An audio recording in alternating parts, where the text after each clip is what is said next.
Республика Саха-Якутия является многонациональным регионом России. На ее территории проживает 5 коренных малочисленных народов Севера. Сохранение своего языка, традиций, культуры является главной задачей не только их носителей, но и государства. В начале декабря прошла первая республиканская конференция школьников, целью которой является сохранение языков и культуры коренных малочисленных народов Севера. Как отметили организаторы, в работе секции приняли участие школьники из 16 улусов, в том числе из 11 арктических районов республики. На этой конференции мы будем оценивать уровень знания, владения своим родным языком. Участвует более 20 экспертов со всей нашей республики тоже. Детей приехало более 50. Кроме этого, будет подключение онлайн с мест.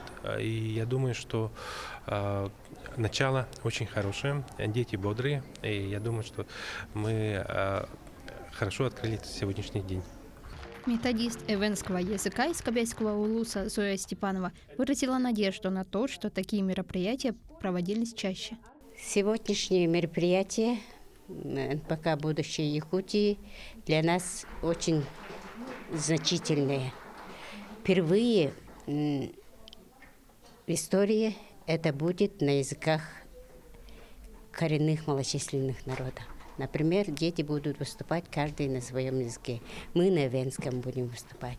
И это очень полезно для нас, для сохранения, для будущего нашей Арктики, наших народов коренных малочисленных.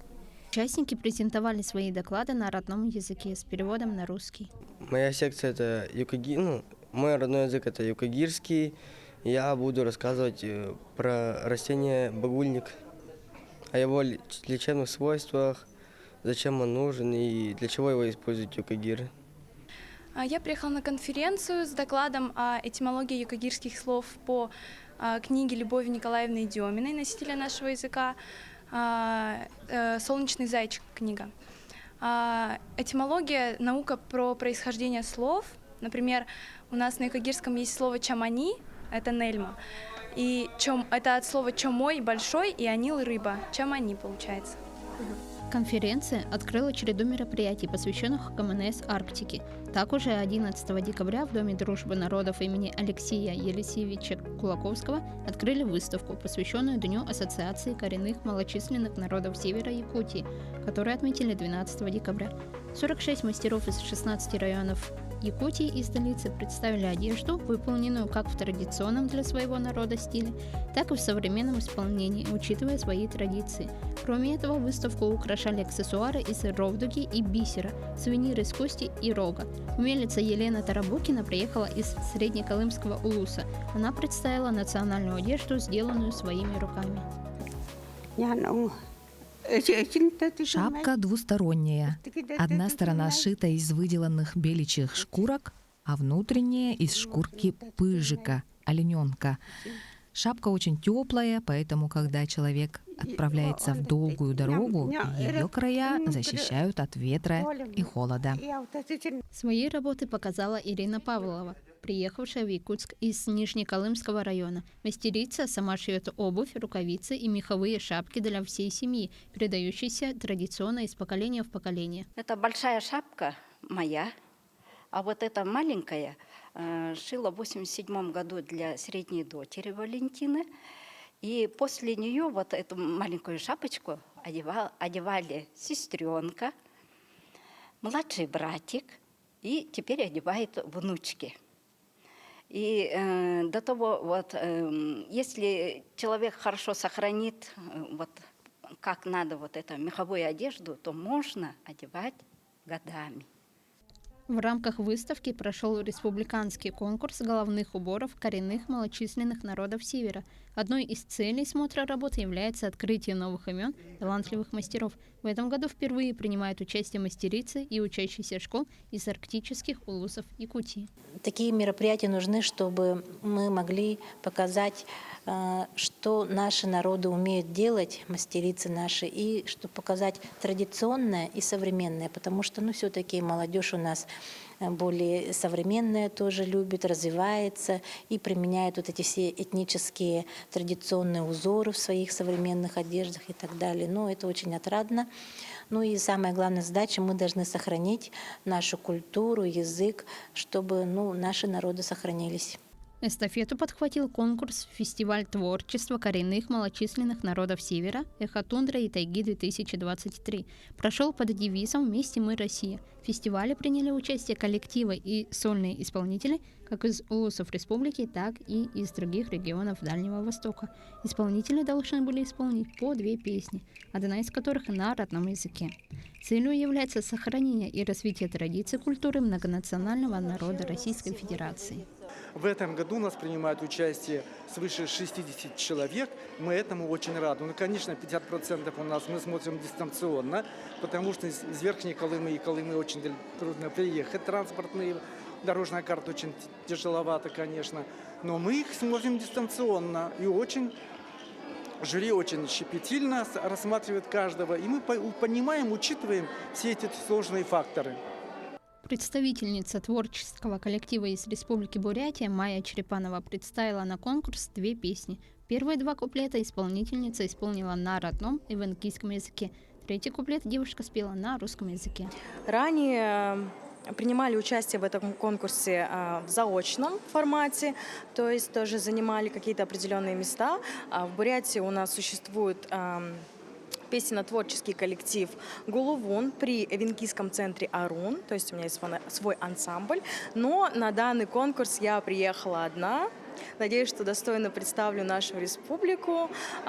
Очень интересное мероприятие, интересные вообще коллективы различные и интересны их репертуары. Как отметила Велена Корякина, ее коллектив не смог попасть на конкурс. Но благодаря гибридному формату участия на фестиваль они отправили свои записи песен. Участница выступила сольно, представив первую песню о процветании эвенского народа, а вторую об оленеводах. В данном конкурсе я выступаю впервые, именно в очном формате. Исполню 2 песни на эвенском языке. Пою я с детства, а вот именно эвенским пением, фольклором я начала заниматься с 2017 года. Коллектив, к сожалению, сам приехать не смог, так как сейчас погода плохая, дороги нет, поэтому участвует только в дистанционном формате. Я приехала одна, как сольный исполнитель. Жюри будет оценивать конкурсантов по 10-бальной шкале по 6 номинациям. Конкурс завершится гала-концертом 12 декабря, где пройдет награждение победителей и лауреатов фестиваля. В этот же день состоялось пленарное заседание 8-го съезда Ассоциации коренных малочисленных народов Якутии. Делегатов поздравил глава республики Айсан Николаев. Он отметил, что в Якутии всегда было, есть и будет внимательное и бережное отношение к защите КМНС. Илдархан сообщил, что за последние годы существенно продвинулось сохранение и развитие эвенского, эвенкийского, долганского, юкагирского и чукотского официальных языков. Проводится масштабная работа, создается контент на родных языках, разрабатываются приложения для смартфонов, на цифровые носители переносятся художественные тексты, издаются учебники и пособия, расширяются возможности для обучения на родных языках. В рамках съезда провели презентацию поэмы «Рассвет и закат тунгуса Маньчжуров», а также словаря по эвенскому языку Анатолия Степанова-Ламутского. Как отметил автор, ему пришла идея написать произведение, рассказывающее про историю с 1 по 16 век. Хотел бы остановиться на выступлении нашего президента Арсения Сергеевича Николаева, который особое внимание обратил на государственную политику.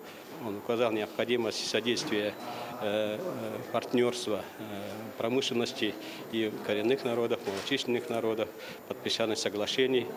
Особо обратил внимание на этнологическую экспертизу, которая реализуется у нас только в Якутии. Вообще в мире такого закона нету, который защищает права малочисленных народов и является механизмом взаимодействия промышленности и местного населения. Над словарем эвенского языка Анатолий Степанов-Ламутский работал вместе со своей женой Светланой Хабаровской. Научные труды никто не читает, тем более школьников. Но это только когда они будут готовиться к конференции, могут заглянуть в несколько источников, а это не дает полной картины.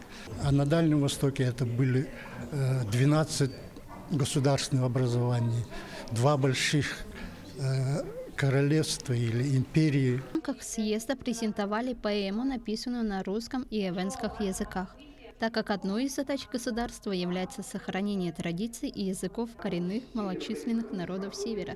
Для этого в республике проводится множество мероприятий. Это интересно тем, что оно написано на 3 языках. То есть англичанин, знающий английский язык, ребенок, он может выучить эвенский. А эвенский выучить, допустим, русский, тот же английский. Одним из важных событий можно назвать подписание соглашения о сотрудничестве между Ассоциацией коренных малочисленных народов Севера, Сибири, Дальнего Востока и Государственным собранием Илтумен. Подписание состоялось в рамках правового совещания по защите прав КМНС. Соглашение подразумевает сотрудничество сторон по подготовке предложений и проектов нормативных правовых актов о совершенствовании законодательства в сфере защиты прав коренных малочисленных народов Севера, Сибири и Дальнего Востока. Кроме этого, сотрудничество предполагает проведение совместных мероприятий, направленных на социально-экономическое и культурное развитие, содействие повышению общественной активности представителей и объединений коренных малочисленных народов, а также обмен опыта в сфере устойчивого развития коренных малочисленных народов. В каждом из них обсуждаем свои какие-то тематические направления. И конечно, в том числе и важно сохранение и пропаганда языка и культуры через сохранение и развитие литературы нашей. И Анатолий Платонович и сегодняшнее мероприятие как раз вписывается ярко в эту целую череду мероприятий, которые мы проводим. Сегодня это особенно звучало, транспортная доступность. Многие, к сожалению, даже участники ассамблеи, они участвовали сегодня по ВКС. Республика Саха-Якутия должен донести до телезрителей, до общественности республики, делает все возможное. Мы практически 1 миллиард рублей из собственного бюджета в этом году на следующий год, 2024 год, предусмотрели на субсидирование внутри республиканских авиаперевозок. Поэтому мы просим у федерального центра, и Григорий Петрович, я уверен, нас поддержит, потому что в постановлении Совета Федерации в прошлом году, когда мы о социально-экономическом развитии это постановление принимали, там пунктом значится, что правительство Российской Федерации предусмотрит дополнительное финансирование. Первые числа декабря выдались насыщенными на мероприятия, связанные с коренными малочисленными народами Севера. Были проведены выставки, ярмарки, конференции и заседания, съезды и праздничные мероприятия. Якутия продолжает работу по сохранению быта, культуры, традиций и языка коренных малочисленных народов, проживающих на ее территории.